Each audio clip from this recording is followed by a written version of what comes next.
یا ایھا الذین آمنوا کتب علیکم الصیام کما کتب علی الذین من قبلکم لعلکم تتقون۔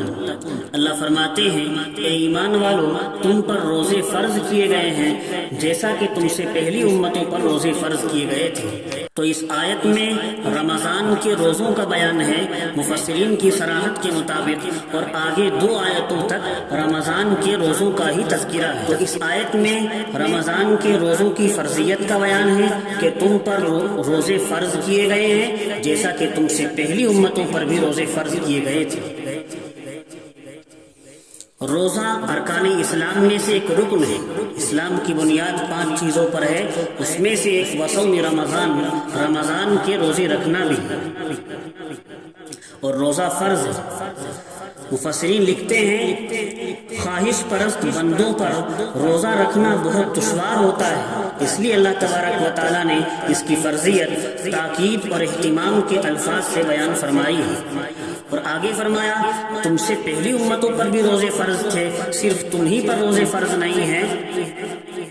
اس سے روزوں کی اہمیت اور معلوم ہوتی ہے۔ مفسرین نے لکھا ہے کہ روزہ رکھنے کا حکم حضرت آدم علیہ السلام کے زمانے سے اس امت تک برابر جاری رہا ہے، اگرچہ تعیین ایام میں اختلاف ہوا ہے۔ کسی امت میں کوئی روزے فرض تھے، کسی امت میں کوئی روزے فرض تھے۔ اس امت محمدیہ میں رمضان کے روزے فرض ہیں، رمضان کے مہینے کے روزے فرض ہیں۔ آگے فرمایا لعلکم تتقون، روزہ رکھوانے کا مقصد یہ ہے تاکہ تم متقی اور پرہیزگار بن جاؤ۔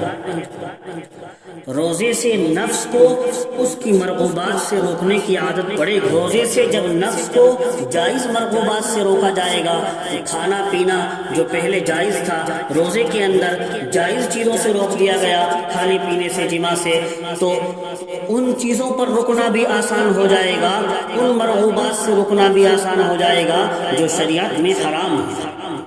اب ان مرغوبات سے بھی روک سکو گے اپنے نفس کو جو شرعاً حرام ہے۔ روزے سے نفس کی قوت و شہوت میں کمزوری آتی ہے، ضعف آتا ہے، تو اب تم متقی پرہیزگار بن جاؤ گے جب قوت شہوانیہ کمزور پڑے۔ بڑی حکمت روزے میں یہی ہے کہ نفس سرکش کی اصلاح ہو اور شریعت کے احکام جو نفس کو بھاری معلوم ہوتے ہیں ان کا کرنا آسان ہو جائے اور انسان کے اندر تقویٰ والی زندگی پیدا ہو۔ روزے کی فرضیت حدیث سے بھی ثابت ہے۔ صحیح ابن خزیمہ کی روایت ہے، اللہ کے رسول صلی اللہ علیہ وسلم نے ارشاد فرمایا جعل اللہ صیامہ فریضۃ، اللہ نے رمضان کے مہینے کے روزوں کو فرض قرار دیا ہے، وقیام لیلہ تطوعا، اور رمضان کی راتوں کے قیام کو تطوع قرار دیا ہے۔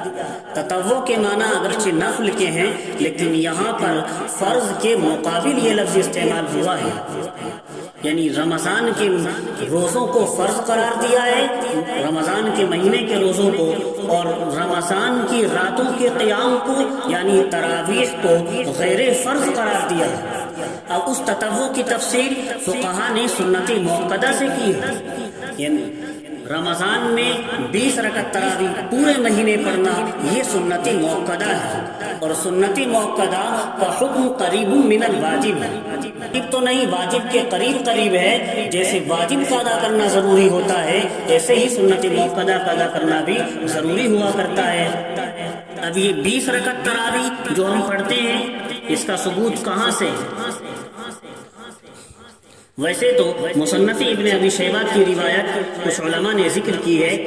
ابن عباس کی روایت ہے کہ ان النبی صلی اللہ علیہ وسلم کان یصلی فی رمضان 20 رکعتا، کہ نبی کریم صلی اللہ علیہ وسلم رمضان میں 20 رکعت تراویح پڑھا کرتے تھے، لیکن یہ حدیث انتہائی ضعیف ہے جیسا کہ محدثین نے اس کی صراحت کی۔ حقیقت یہ ہے کہ آپ صلی اللہ علیہ وسلم نے صرف 3 دن تراویح پڑھائی، فلما كانت اللیلۃ الرابعہ، بخاری شریف کی روایت ہے کہ جب چوتھی رات مسجد کھچا کھچ بھر گئی، یہاں تک کہ آپ صلی اللہ علیہ وسلم صبح کی نماز کے لیے تشریف لائے، آپ چوتھی رات نماز تراویح پڑھانے کے لیے تشریف نہیں لائے۔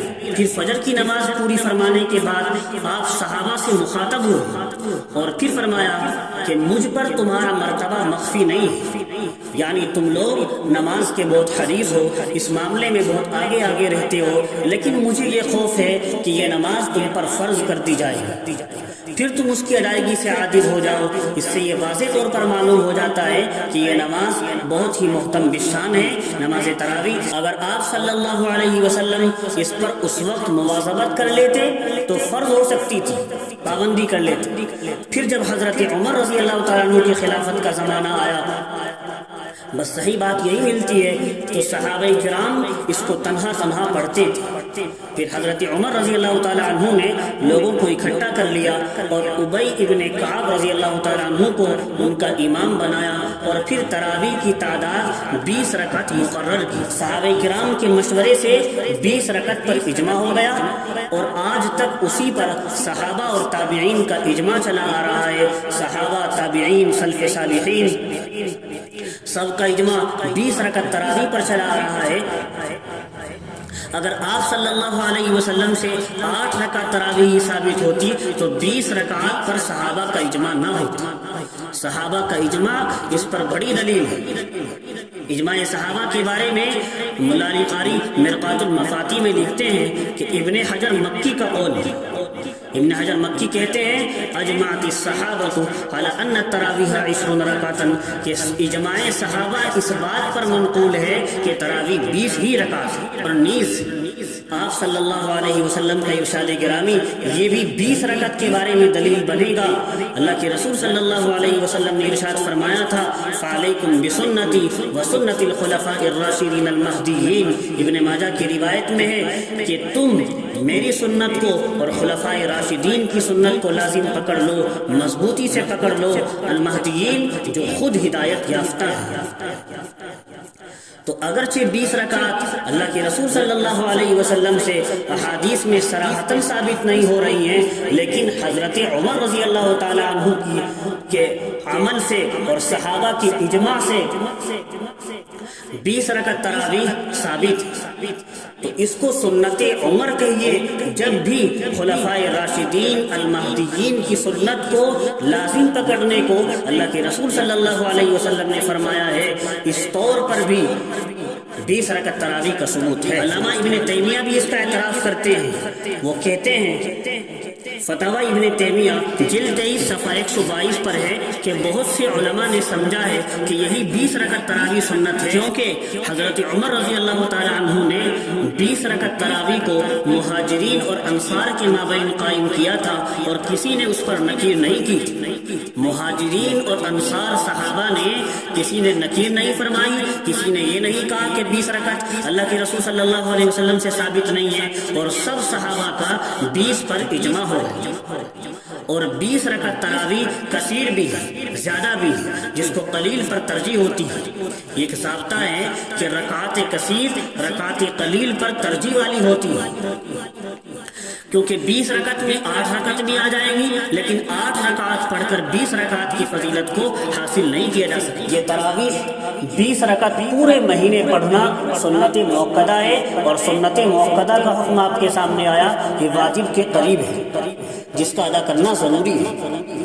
اللہ ہمیں روزہ اور تراویح جو رمضان کی مخصوص عبادتیں ہیں ان کا اہتمام کرنے کی توفیق نصیب فرمائے۔ تو محترم دوستو، ہم رمضان کے اس روزے کو اور رمضان کی اس تراویح کو اپنے اوپر بوجھ نہ سمجھیں، بلکہ یہ بڑی فضیلت کی چیزیں ہیں اور رمضان کی مخصوص عبادتیں ہیں۔ رمضان میں ہم سحری کے وقت اٹھتے ہیں، تہجد کا موقع مل جاتا ہے تو تہجد بھی ضرور پڑھیں، غنیمت جانیں، اور اس کے علاوہ تلاوت قرآن، ذکر و اذکار، نوافل، ان چیزوں کا موقع تو رمضان کے علاوہ بھی مل جاتا ہے، لیکن یہ دو عبادتیں رمضان کی مخصوص ہیں، روزہ اور تراویح جو رمضان ہی میں انجام دی جاتی ہیں اور رمضان کی مخصوص عبادتیں ہیں، تو ان میں کوتاہی بالکل نہ کریں، ان کو بوجھ نہ سمجھیں۔ روزہ ایسی عبادت ہے جو آخرت میں اللہ تبارک و تعالیٰ کے دربار میں روزے دار کے لیے خود سفارش کرے گا اور اس کی سفارش قبول کی جائے گی۔ اسی طرح قرآن کریم بھی اپنے پڑھنے والوں کے لیے خصوصی سفارش کرے گا جس کو قبولیت سے نوازا جائے گا۔ تراویح کے علاوہ رمضان کو قرآن کے ساتھ خاص مناسبت ہے تو رمضان میں تلاوت کا اہتمام بھی خوب ہونا چاہیے۔ دو وجہوں سے علماء نے لکھا ہے خاص مناسبت ہے، ایک تو اس وجہ سے کہ رمضان میں قرآن کریم کا نزول ہوا لوح محفوظ سے آسمانی دنیا پر، اور دوسرے اس وجہ سے خاص مناسبت ہے کہ حضرت جبریل علیہ السلام اللہ کے رسول صلی اللہ علیہ وسلم کے ساتھ رمضان میں قرآن کا دور فرمایا کرتے تھے، تو رمضان میں خصوصیت سے تلاوت کرے، خوب تلاوت کرے، اور تہجد کا موقع مل رہا ہے تہجد بھی پڑھے، اور رمضان کی جو مخصوص عبادتیں ہیں روزہ اور تراویح ان کو بھی خوش دلی سے انجام دے۔ مسند احمد کی روایت ہے، اللہ کے رسول صلی اللہ علیہ وسلم ارشاد فرماتے ہیں الصیام والقرآن یشفعان للعبد، روزہ اور قرآن کریم بندے کے لیے اللہ کے دربار میں سفارش کریں گے۔ قول الصیام اے ربی انی منعته الطعام والشہوات بالنہار، روزہ کہے گا اے پروردگار میں نے اس کو دن میں کھانے اور خواہشات نفس سے روکے رکھا، لہذا اس کے بارے میں میری سفارش قبول فرما لیجیے۔ فشفعنی فیہ، اس کے بارے میں میری سفارش قبول فرما لیجئے۔ یقول القرآن، اور قرآن کریم کہے گا منعتہ النوم باللیل، پروردگار میں نے اسے رات کو سونے سے روکے رکھا، رات کے وقت تراویح کے قیام میں کھڑا رکھا، رات کے وقت وہ نوافل میں قرآن پڑھتا رہا، تراویح میں قرآن پڑھتا رہا، تراویح میں قرآن سنتا رہا۔ محدثین نے لکھا ہے اس حدیث میں نماز تراویح کی جانب بھی اشارہ موجود ہے۔ شفعنی فیہ، یہ اس نے تراویح میں قرآن سننے کو بوجھ نہ سمجھا، 1 گھنٹہ سوا گھنٹہ اتنا کھڑا ہونا بھی ہم پر بوجھ گزر جاتا ہے، اس نے بوجھ نہیں سمجھا، اس نے خوش دلی سے قرآن سننے کے لیے کھڑا رہا، خوش دلی سے قرآن پڑھنے کے لیے کھڑا رہا۔ اے اللہ اس نے مجھے وقت دیا راتوں کے اندر، فشفعنی فیہ، لہذا تو میری سفارش اس آدمی کے بارے میں قبول فرما۔ فیشفعانی، اللہ کے رسول صلی اللہ علیہ وسلم فرماتے ہیں چنانچہ ان دونوں کی سفارش اللہ تعالیٰ کے دربار میں قبول کر لی جائے گی۔ اس سے بڑھ کر اور کیا فضیلت۔ اللہ ہم سب کو رمضان کی مخصوص عبادات روزہ اور تراویح اہتمام سے ادا کرنے کی توفیق نصیب فرمائے، آمین۔ وآخر دعوانا ان الحمد للہ رب العالمین۔